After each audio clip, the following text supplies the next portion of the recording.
Friends చూడండి ఇదంతా హిమాచల్ ప్రదేశ్ ధర్మశాల మెక్కడమే అనమాట. మొత్తం అంటే ఇప్పుడు వర్షం పడేటట్టు ఉంది, అందుకే ఇలా ఉందన్నమాట. ఇదంతా చూడండి, అంత క్లౌడ్స్ చాలా బాగుంది. ఇది గార్డెనింగ్ అనమాట. ఇది మొక్కలు పెంచుకుంటారు ఇలాగా. అరటి మొక్కలు, ఇంకన్నా ఇది నూనె మొక్కలు, ఇంకొన్ని ఇవన్నీ నూనె మొక్కలే. భలే ఉంది కదా. ఈ సంవత్సరం వర్షం లేదు, 2025, అందుకే అంత ఎక్కువ లేదు. కానీ లేకపోతే నార్మల్లీ ఇక్కడ చాలా గ్రీనరీగా ఉంటుంది అనమాట ఈ టైంలోన.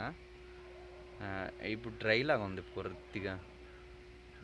ఓకే, వర్షం లేకపోతే చూడండి అంత చేంజ్. కానీ బాగానే ఉంది. ఇది ఖర్జూరం అనుకుంటా, ఈ చెట్టు.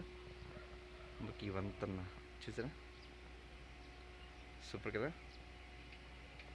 Okay, subscribe my channel friends, bye.